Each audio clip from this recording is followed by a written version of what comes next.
Hi, I'm Dan. I'm a new library trustee, and I'm also a certified genius.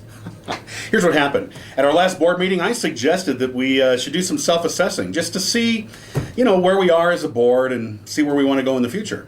Well, they thought it was a great idea to do some self-assessing, and I said I'd go out and try to find some evaluations. So here's what I did. I Googled assessments and quizzes, and I hit the jackpot. I found love personality tests and, romance kind of tests. I found the Muppet personality test. I even found a quiz to how to find your favorite stripper name. Mine's Shay Adams. Anyway, after I printed out the quizzes, I called my Uncle Jack because I wanted to share with him my great idea. As soon as I heard Dan's idea, I knew that I'd be on the phone for a few hours trying to help him out. Dan had a great idea. Assessing the library board is a worthwhile proposition. However, the way he wanted to do it was a little off. Reflecting on the success or shortcomings of the library board is always useful. It is one of the only ways to determine if the individuals on the board work well collectively and if the board is focusing on what needs to be done.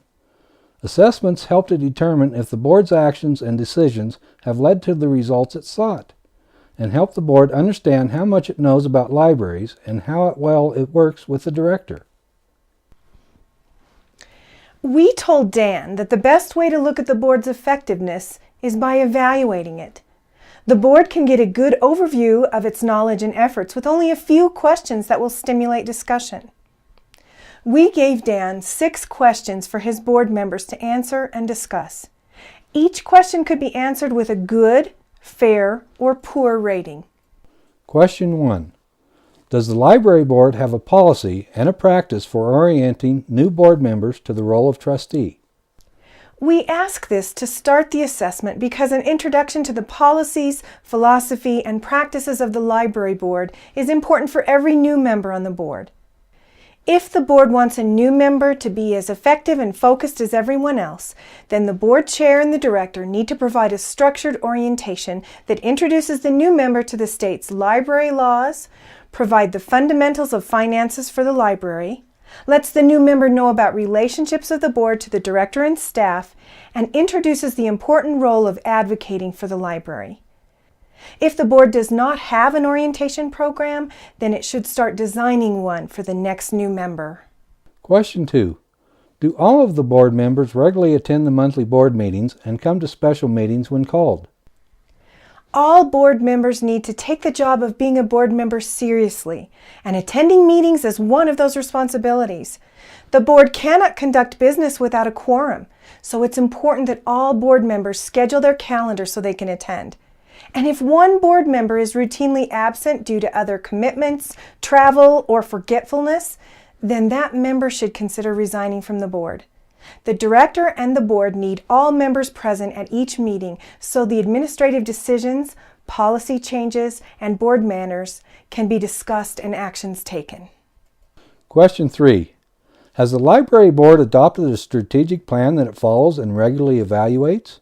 And does the board update the plan as conditions change? Does the board get input from the director and key staff as well as Foundation and Friends of the Library officers concerning the plan? A strategic plan provides the roadmap that guides the library into the future. The plan keeps the board on track for financial planning, resource allocation, personnel issues, and facility management. A good plan addresses the continuing need for new technology, online resources, and programs that reach all ages and cultural backgrounds. Question 4. Are the board members familiar with all the library's policies, their implications and impacts? And does the board make sure that it and the director actually follow these policies? The library board's policy-making duties are high on the list of its responsibilities. The board needs to routinely review those adopted policies to determine if they are still applicable as written or if a change is needed. Because the library environment adapts to reflect community growth and changes, and because of new resources and challenges, the board needs to regularly confirm that the policies as written are appropriate for the public, employees, and the director. Question 5. Does the board regularly establish goals and assignments for the director, and then conduct evaluations on the results? A positive relationship between the director and board is critical, so establishing formal goals is the best means to ensure that the director knows the board's priorities, expectations, and directions. One of the worst things the board can do is to surprise the director with statements like, "We thought you would have made that a priority since we talked about that issue at a meeting 6 months ago." Be sure that board members tell the director if they need some research information prepared for the next meeting, if they need options to be developed and presented to them, or if they want draft policies designed for their consideration. Question 6. Does the board practice the one board, one voice philosophy on controversial issues? The board may experience a challenging situation someday in the future when a vote at the monthly meeting is not unanimous. The vote may be 3-2 for or against some policy, funding action, or operational proposal. It is important that the minority group understand that the vote did not go their way, and they then must now support the direction of the majority. This is really important when the issue is highly visible in the county. It is inappropriate for 1 or 2 board members or the director to go to the local press and make their case after the vote has been taken. It is critical that all the board members speak with one voice in support of the final decision. And when these issues become public, the board chair needs to be the spokesperson for the library board. The chair needs to be the one to write the letter to the editor or be interviewed on the radio station. It is common to think that the library director should be on the front line, but we propose to you that the director needs to be protected from having to comment. The board should want the director to continue directing the library in a professional manner, and getting the director dragged into a controversy can lead to unfavorable community status for him or her. It is inappropriate for the director to be expected to comment on the board's action. The board chair needs to step up to the responsibility of being the spokesperson when the library is involved in some controversial community issue, such as building site selection, book challenge, or budgetary adjustment.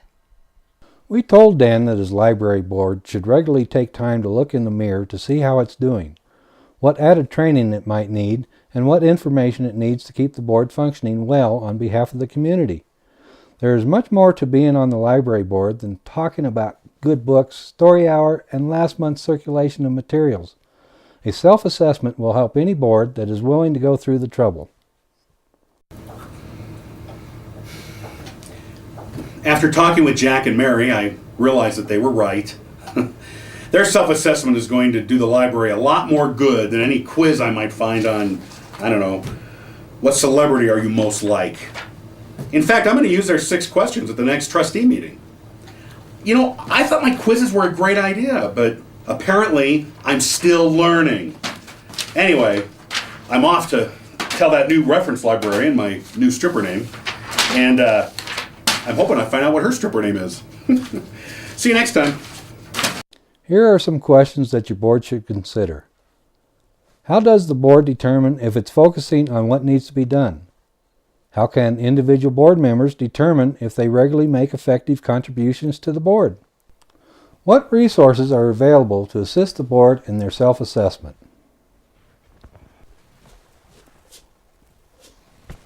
I think one assessment of Dan we can all agree on is that his problems stem from his family of odd birds.